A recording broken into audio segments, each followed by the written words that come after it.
നമ്മുടെ ഇൻഗ്രീഡിയൻസ് നോക്കാം. ഞാനിപ്പോൾ ഒരു വലിയ നേന്ത്രപ്പഴം എടുത്തിട്ടുണ്ട്. നന്നായിട്ട് പഴുത്ത നേന്ത്രപ്പഴം എടുക്കുക. അതിലേക്ക് 50 ഗ്രാം ശർക്കര, മാക്സിമം ആണ് 50 ഗ്രാം ശർക്കര എന്ന് പറയുന്നത്.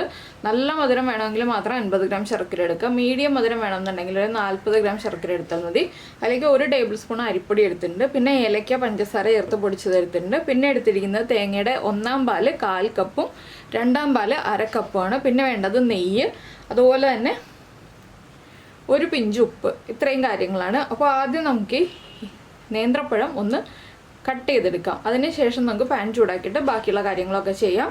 ശർക്കര പാനിയാക്കണം. ശർക്കര ഒരു 2 ടേബിൾ സ്പൂൺ വെള്ളത്തിൽ പാനിയാക്കി എടുക്കുക. ഒരുപാട് വെള്ളത്തിൽ പാനിയാക്കരുത്. ഒരു ടേബിൾ സ്പൂൺ വെള്ളത്തിൽ പാനിയാക്കിയാലും കുഴപ്പമില്ല. അപ്പോൾ നമ്മുടെ പഴം എന്താ നമ്മളിതുപോലെ ഈ ഒരു തിക്നെസ്സിൽ ഈ വലിപ്പത്തിൽ കട്ട് ചെയ്തെടുത്തിട്ടുണ്ട്. ഇനി നമുക്കിത് വഴറ്റിയെടുക്കാം. നെയ്യിലാണ് വഴറ്റേണ്ടത്. നെയ്യ് ഒഴികെ ബാക്കിയൊന്നും ഉപയോഗിക്കരുത്. അപ്പോൾ നമുക്ക് പഴം വഴറ്റാൻ തുടങ്ങാം. നമ്മളൊരു പാൻ ചൂടാക്കാൻ വെച്ചിട്ടുണ്ട്. പാനിലേക്ക് നമുക്ക് ആദ്യം നെയ്യ് ചേർത്ത് കൊടുക്കാം. നെയ്യുടെ അളവൊക്കെ നിങ്ങളുടെ ഇഷ്ടത്തിന് ചേർക്കാം കേട്ടോ. ഞാൻ ഒരുപാട് നെയ്യൊന്നും ചേർക്കുന്നില്ല, കുറച്ച് നെയ്യേ ചേർക്കുന്നുള്ളൂ. ഇനി നമുക്ക് നെയ്യിലേക്ക് നമ്മുടെ പഴം കട്ട് ചെയ്തത് ചേർത്ത് കൊടുക്കാം. മാക്സിമം ഒരു 1/2 ടേബിൾ സ്പൂൺ നെയ്യൊക്കെ മതി കേട്ടോ, അതിൽ കൂടുതലൊന്നും വേണ്ട.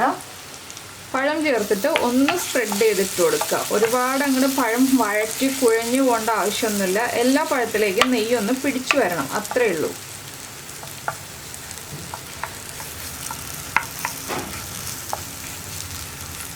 പഴം ഒന്ന് സ്പ്രെഡ് ചെയ്തിട്ടിട്ട് പഴത്തിൻ്റെ കളറൊന്ന് ലൈറ്റായിട്ട് ചേഞ്ച് ആയി വരുന്നത് വരെ നമ്മളൊന്ന് കുക്ക് ചെയ്തെടുക്കണം, അത്രയേ ഉള്ളൂ. അപ്പോൾ ഈ പഴം ഒന്ന് കുക്കായി വരട്ടെ. അതിന് ശേഷം നമുക്ക് അടുത്ത സൈഡും കുക്ക് ചെയ്തെടുക്കാം. ഇപ്പോൾ കണ്ടോ, നമ്മുടെ പഴത്തിൻ്റെ കളറൊക്കെ മാറി വന്നിട്ടുണ്ട്. ഇത്രയും മതി.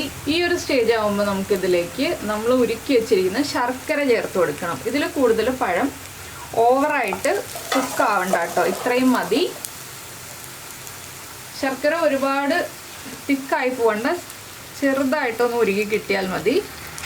ഈ ശർക്കരപ്പാനിയും നമ്മുടെ പഴവും ചേർന്ന് മിക്സ് ആയി വരുമ്പോൾ നമുക്കിതിലേക്ക് തേങ്ങയുടെ 2/2 പാല് ചേർത്ത് കൊടുക്കാം.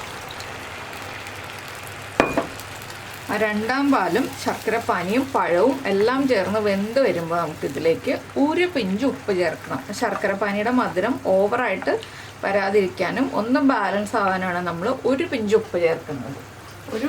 ഒരു പിഞ്ച് മാത്രം മതി.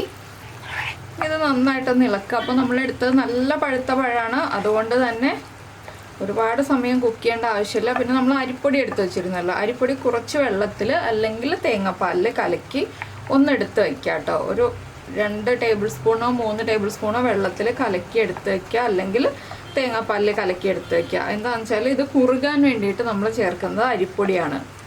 നമ്മുടെ പിടിക്കൊഴുക്കട്ടയ്ക്കാണെങ്കിലും അല്ലെങ്കിൽ പാൽക്കൊഴുക്കട്ടയ്ക്കാണെങ്കിലും നമ്മൾ കുറുകാൻ വേണ്ടിയിട്ട് ഒന്നും ചേർക്കണ്ട. പക്ഷെ പഴമാകുമ്പോൾ കുറുകാൻ വേണ്ടിയിട്ട് എന്തെങ്കിലും ചേർക്കേണ്ടി വരും. ഒന്നുകിൽ ഗോതമ്പൊടി അല്ലെങ്കിൽ അരിപ്പൊടി ചേർക്കേണ്ടി വരും. അപ്പോൾ നിങ്ങൾക്ക് ഗോതമ്പൊടിയാണ് താല്പര്യമെങ്കിൽ ഗോതമ്പൊടി ചേർക്കാം, അരിപ്പൊടിയാണ് താല്പര്യമെങ്കിൽ അരിപ്പൊടി ചേർക്കാം. ഇതൊന്ന് തിളച്ച് ചെറുതായിട്ടൊന്ന് കുറുകി തുടങ്ങുമ്പോൾ തന്നെ നമുക്ക് അരിപ്പൊടി കലക്കിയത് ചേർത്ത് കൊടുക്കാം. അപ്പോൾ നമ്മുടെ പഴവും തേങ്ങാപ്പാലും ഒക്കെ ചേർന്ന് ഒരു 2 മിനിറ്റ് തിളച്ചിട്ടുണ്ട് കേട്ടോ, ഇത്രയും മതി. ഇനി ഇതിലേക്ക് നമ്മൾ മിക്സ് ചെയ്ത് വെച്ചിരിക്കുന്ന അരിപ്പൊടിയുടെ മിക്സ് കുറച്ച് ഒഴിച്ചു കൊടുക്കുക. വേഗം തന്നെ ഇളക്കി കൊടുക്കുക കേട്ടോ. എന്താണെന്ന് വെച്ചാൽ വേഗം കുറുകിപ്പോവും, അതുകൊണ്ടാണ്.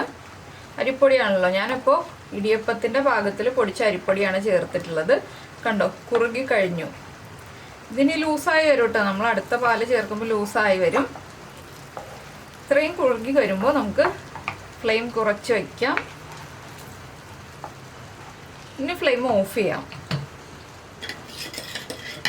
അരിപ്പൊടി ഒന്ന് കുക്കായിക്കോളും. എന്താണെന്ന് വെച്ചാൽ നമ്മൾ വറുത്ത അരിപ്പൊടി തന്നെ ചേർക്കുന്നതുകൊണ്ടാണ് വേഗം തന്നെ കുറുകി പോവുകയും അരിപ്പൊടി കുക്കാവുകയും ചെയ്യുമെന്ന് ഞാൻ പറഞ്ഞത്. ഇനിയിപ്പോൾ ഈ ഒരു മിക്സിലേക്ക് നമ്മൾ ചേർക്കുന്നത് നമ്മുടെ തേങ്ങയുടെ 1/4 പാല്. 1/4 പാല് ചേർക്കുമ്പോൾ ഫ്ലെയിം ഓഫ് ചെയ്തിട്ട് ചേർക്കുക.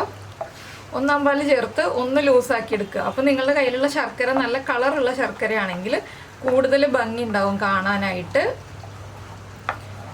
1/4 പാല് ചേർത്തിട്ട് കുറച്ച് ലൂസാക്കി എടുക്കുക. ഒരുപാട് ലൂസായിട്ടുള്ള കൺസിസ്റ്റൻസി അല്ല വേണ്ടത്, കുറച്ച് ലൂസായിട്ട്, കുറച്ച് തിക്കായിട്ട്. എന്ന് വെച്ചാൽ നമ്മുടെ പഴം ഒന്ന് ഉടഞ്ഞും കിട്ടണം, എങ്കിൽ മുഴുവനായിട്ട് അങ്ങോട്ട് ഉടഞ്ഞും പോകാൻ പാടില്ല. ഈ ഒരു ക്രീമി ആയിട്ടുള്ള കൺസിസ്റ്റൻസിയിൽ കിട്ടണം. അപ്പോൾ ഇനി ഇതിലേക്ക് നമുക്ക് ഏലക്കപ്പൊടിയും കൂടി ചേർത്ത് കൊടുക്കുക.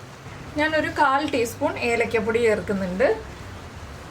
ഏലക്കപ്പൊടിയും കൂടി ചേർത്തിട്ട് നന്നായിട്ടൊന്ന് മിക്സ് ചെയ്യുക. ഇനി പാൻ്റെ ചൂടിൽ തന്നെ ഒരു 2 മിനിറ്റ് ഇരിക്കട്ടെ. അപ്പോൾ തിളക്കില്ല കേട്ടോ. നമ്മൾ ഫ്ലെയിം ഓഫ് ചെയ്തിട്ട് ഒന്നാം പാല് ചേർത്തതുകൊണ്ട് ആവി വരെയുള്ളൂ, തിളക്കില്ല. ഇത്രയേ ഉള്ളൂ നമ്മുടെ റെസിപ്പി. വളരെ സിമ്പിളാണ്, വളരെ ടേസ്റ്റിയാണ്, കുട്ടികൾക്കൊക്കെ കൊടുക്കാൻ നല്ല ഹെൽത്തി ആയിട്ടുള്ള റെസിപ്പിയാണ്. എന്തായാലും എല്ലാവർക്കും ഇഷ്ടപ്പെടും. കുട്ടികൾക്കൊക്കെ ഉണ്ടാക്കി കൊടുക്കുക. ഞാനിത് പ്രസൻറ്റ് ചെയ്യാനായിട്ട് ഒരു ബൗളിലേക്ക് എടുക്കട്ടെ. അപ്പോൾ ഇതാ നമ്മുടെ പഴം സ്നാക്ക് സെർവ് ചെയ്ത് കഴിഞ്ഞു. ഇത് ഇളം ചൂടോടുകൂടി കഴിക്കാം കേട്ടോ. അപ്പോൾ ഇത്രയേ ഉള്ളൂ നമ്മുടെ റെസിപ്പി. എല്ലാവർക്കും ഇഷ്ടമായി എന്ന് വിചാരിക്കുന്നു. ഇഷ്ടമായിട്ടുണ്ടെങ്കിൽ ഒന്ന് കമൻറ്റ് ചെയ്യാനും ലൈക്ക് ചെയ്യാനൊന്നും മറന്നു പോകരുത്. നമുക്ക് നമ്മുടെ അടുത്ത റെസിപ്പിയുമായിട്ട് അടുത്ത ദിവസം വീണ്ടും കാണാം.